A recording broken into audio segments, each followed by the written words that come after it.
megawatt park, speaking to unions today. They'll speak to the board tomorrow. Yesterday, we saw the Democratic Alliance march to the ANC headquarters. They're blaming poor political decisions for the load shedding problem that we have today. Power cuts currently amounting to at least 8 hours a day without power. A price hike of over 18% looming in April. So it's understandable. South Africans are cash-strapped and fed up. Now, the organisation Not In My Name is part of a group of civic organisations planning to protest over the power crisis on February the 2nd. And I'm joined now by Themba Masango, Secretary General of Not In My Name. Thank you so much for your time. You believe that Eskom and government are actually toying with the South African public in a way. Just explain what you mean.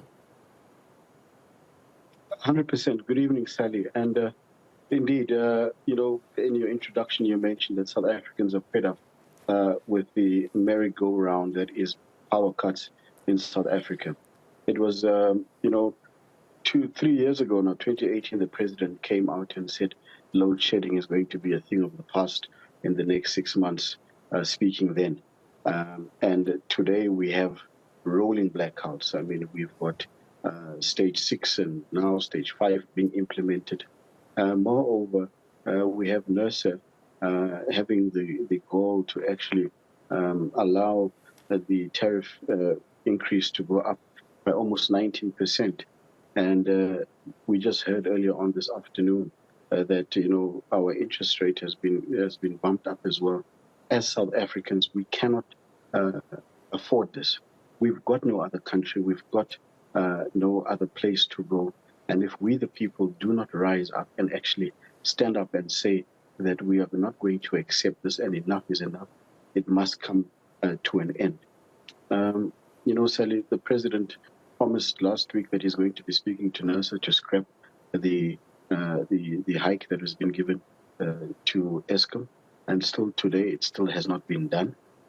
He told us that his hands are tied. So we wonder, do we have someone in charge who can actually make things better for us in this country? We're glad that 2024 is around the corner. But in the meantime, we need to do something, and we need to take the problem, by the head and fight against it. And that is why, as civil society organizations, we are coming together to protest against these power cuts and the blackouts that are continuing in the country. And we are saying that it should be fixed and be fixed now. No one's going to disagree with you that urgent action is needed. But, the truth is, I don't know if a march is going to help. It seems to me that the problems at Eskom are a perfect storm of bad political decisions, a lack of maintenance, the wrong people in the job are letting things slide at Eskom, a solid dose of corruption, and not enough money. So how's a march going to help? Indeed. What you've just mentioned, that, a solid dose of corruption, not enough money, political interference, and all of those things go unabated when people sit back and actually say nothing and do nothing about it. Because the powers that be many a time think that they can get away with impunity because no one is going to be the wiser, no one is going to fight back and say anything against it. And the march is exactly that, to say that we, the people, are seeing past the shenanigans, and we are, unhappy with it, and we need a change to happen. In every society, in history, all over, that mass action has actually brought change. Our country is in a democratic state because we rose up and, we fought against, an unjust system of apartheid. And we have to now stand up and fight against a regime that is refusing to put lights on.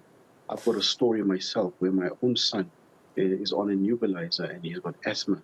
And last week he couldn't get on the nebulizer because of load shedding.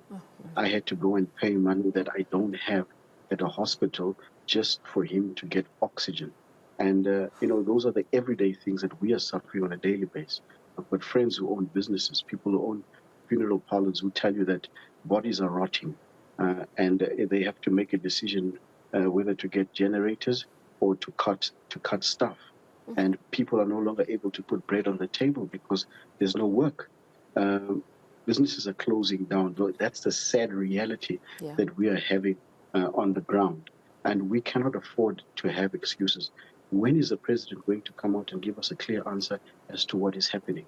So that is part of the reason why we're going out there to say, one, we're against this tariff increase. Two, the blatant corruption, the shenanigans that have been happening in state-owned entities like ESCOM need to be a thing of the past. Three, switch the bloody lights back on. That's all.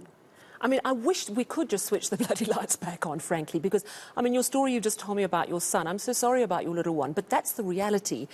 And that heart-stopping moment when you're really worried about your child's safety, I mean, that, it's chilling for any parent to go through. But as you say, those are the realities that we are facing.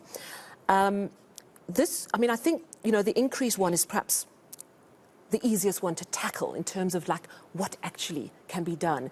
The truth is, if we refuse to pay that 18% hike, won't it end up ultimately being charged through other taxes, whether it's higher income taxes for all, a higher VAT rate? Isn't it going to be either the user pay or we all pay? Sally, that's the reason why we need an active citizenry in the country, and to have a citizenry that actually can speak truth to power. For years, you need to find ways and means to actually make sure that this thing does get paid, and it is not going to come out of our pockets, because how much millions and billions are being spent on burning oil every single day, just to try and keep away from their load shedding. And moreover, it should be declared, a national disaster, so that every hand can be on deck, and made sure that it is prioritized from the top bottom, so that it just can't be a box that's being ticked and something that's been spoken about. And hence. Yeah. Sorry, Themba, just to jump in there, you mentioned that there needs to be a national state of disaster over energy declared, and you're not the first person to call for that, and that's actually such an important practical point you make. A lot of people saying that is going to allow for the cutting of red tape to make decisions more quickly. I want to move finally just to the date that you've chosen for this march, Not in My Name's March.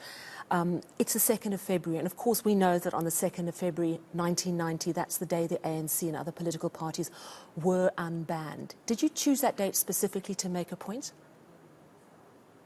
I'm glad that you actually picked that up. It is part of the reason, however, it was also, I think by coincidence or by fate, that the organizers of the march actually got permission to have it on the 2nd of February. So it is very, very important that we come out in our numbers. Rise Up South Africa has really been doing very well in the forefront. And as Not in My Name, we're coming up as a support structure as well, and to make sure that civil society understands that nobody's coming to save us.